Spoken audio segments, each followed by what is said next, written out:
জিন্দেগি তোর যাইরে ফাঁকি দিয়া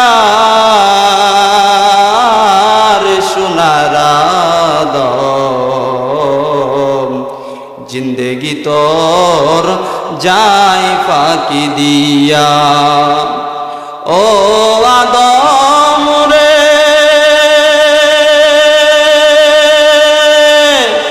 পাক ধরিয়া গেছে দাড়ি, দন্তবাসে গোটা চারি, সময় জারি করিয়া গেছে আজরাইল। ও আদম রে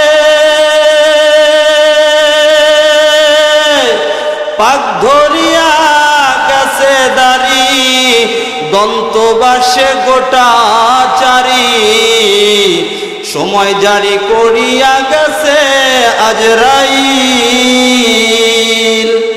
জিন্দেগি তোর যাইরে ফাঁকি দিয়া রে সোনার আদম, জিন্দেগি তোর যাই ফাঁকি দিয়া। ও আদম রে কামিনীর ওই কুলেতে কাল ঘুমায়া রইলি তুই, সারা নিশি কাটাইলি ঘুমায়া ঘুমায়া। জিন্দেগি তোর যাইরে ফাঁকি দিয়া রে সোনার আদম, জিন্দেগি তোর যাই ফাঁকি দিয়া। চিল্লাইয়া বলেন না মারহাবা। আপনার আমার জিন্দেগি ফাঁকি দিয়া যাইতেছে কি যাইতেছে না? এই জন্য মুসলমান, এই জান্নাতের বাগান এটা বড় দামি বাগান। এই জান্নাতের বাগানের মধ্যে যারাই বসলো তাদের গুনাহকে আমার আল্লাহ সগীরা গুনাহকে মাফ করিয়া দিল। কিন্তু বড় আফসোস, বান্দা দুনিয়ার জিন্দেগির মধ্যে শুধু সগীরা গুনাহই করে না, বরং সে বান্দা কবিরা গুনাহ করিয়া থাকে। আমার আল্লাহ রহমতের ফেরেশতা আমার আল্লাহ রাব্বুল আলামিন পয়গম্বরকে ডাক দিয়ে কয়, ও পয়গম্বর চিন্তার কোনো কারণ নাই, চিন্তার কোনো কারণ নাই, আপনার উম্মতদেরকে জানাইয়া দেন আমি আল্লাহ রাব্বুল আলামিন ওই জান্নাতের বাগানের ভিতরে বসার কারণে আমি আল্লাহ সগীরা গুনাহ মাফ করিয়া দিলাম। জান জান ও পয়গম্বর আপনার উম্মতদের জন্য এই ঘোষণাও দিয়ে দিলাম। পয়গম্বর ডাক দিয়ে কয়, আল্লাহ কি ঘোষণা দিয়ে দিলেন? আমার আল্লাহ ডাক দিয়ে কয়, পয়গম্বর আপনার যেই বান্দারা যেই বান্দিরা এই জান্নাতের বাগানের ভিতরে বসলো, বসিয়ে আমি আল্লাহর কালামুল্লাহ শরীফ থেকে কিছু আলোচনা শুনলো, আপনি নবীর আদর্শবান জীবনী থেকে বাস্তবায়ন করার চেষ্টা করলো, এই বান্দাদের ঘোষণা করিয়া দিলাম এই বান্দারা যদি মাহফিলের শুরু থেকে নিয়ে শেষ পর্যন্ত এই ময়দানের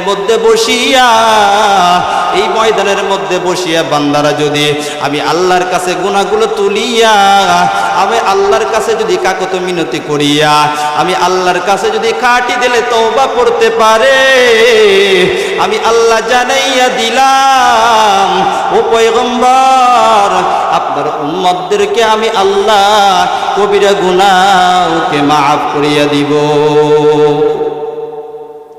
এরে দুনিয়ার জিন্দেগির মুসলমান, আমার আল্লাহ রাব্বুল আলামিন এই দ্বীনি মাজলিসের চতুর্পাশ দিয়া আমার আল্লাহ রহমতের ফেরেশতাদেরকে ডাক দিয়া কয়, ও রহমতের ফেরেশতা জলদি করিয়া যাও, দেখো ওই ময়দানের মধ্যে কিসের যেন আওয়াজ ভেসে আসতেছে, ওই ময়দান থেকে কিছু সংখ্যক বান্দারা ওই ময়দানের মধ্যে কেন যেন বসিয়া আছে। এই শীতের মধ্যে আরামের ঘুমকে হারাম করিয়া ওই বান্দা বান্দিরা ওই ময়দানের মধ্যে বসে আছে। আল্লাহ রাব্বুল আলামিনের অর্ডার পাইয়া রহমতের ফেরেশতারা এই ময়দানের চতুর্পাশ দিয়া একজন আরেকজনের কাঁধে দাঁড়াইতে দাঁড়াইতে আমার আল্লাহ রাব্বুল আলামিনের আরশ আজিম পর্যন্ত পৌঁছাইয়া যায়। এই পৌঁছাইয়া যাওয়ার পর আমার আল্লাহ ওই ফেরেশতাদেরকে অর্ডার করে আর ডাক দিয়া বলে, রহমতের ফেরেশতা ওই বান্দা ওই ময়দানের মধ্যে কেন বসছে? তাদের কি বাড়ি ঘর নাই? তাদের কি বিবি বাল বাচ্চা নাই? তাদের কি টাকা পয়সার অভাব?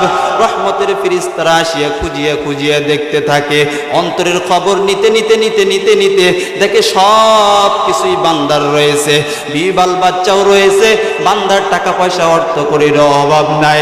আমার আল্লাহর কাছে এই রহমতের ফেরেশতারা আবার ব্যাক হইয়া যাইয়া ডাক দেয়া কয়, আল্লাহ ওই ময়দানের জান্নাতের বাগানের ভিতরে যারা বসে আছে এই বান্দা বান্দীদের কোনো কিছুর অভাব নাই। ও আল্লাহ এই বান্দাদের বিবি বাল বাচ্চাও রয়েছে, ও আল্লাহ অর্থ করি টাকা পয়সা বিল্ডিংও রয়েছে। ও দয়ার মালিক এই বান্দার কোনো কিছুর অভাব নাই। আমার আল্লাহ ফেরেশতাদেরকে ডাক দিয়ে কয়, ও ফেরেশতা আবার জলদি করিয়া যাও, ভালো করিয়া দেখিয়া আসো ওই ময়দানের মধ্যে বান্দারা আরামের ঘুম হারাম করিয়া কেন আসিয়াছে। রহমতের ফেরেশতারা আসিয়া আবার বান্দাদের খোঁজ খবর নিতে থাকে, বান্দারা কেন এই ময়দানের মধ্যে বসলো। এক পর্যায়ে বান্দার কলবের দিকে তাকাইয়া রহমতের ফেরেশতারা দৃষ্টি দিয়ে তাকাইয়া থাকে, তাকাইয়া দেখতে দেখতে এক সময় দেখে বান্দা জীবনের 40টা বছর নাফরমানি করিয়াছে মালিকের সাথে। আল্লাহ বলিয়াছিল বান্দা 5 বেলার নামাজ আদায় করবি, বান্দা কখনো 5 বেলার নামাজ আদায় করে নাই। বান্দা দুনিয়ার জিন্দগির মধ্যে 40টা বছর হায়াতের জিন্দগি পাওয়ার পর বান্দা কখনো আল্লাহ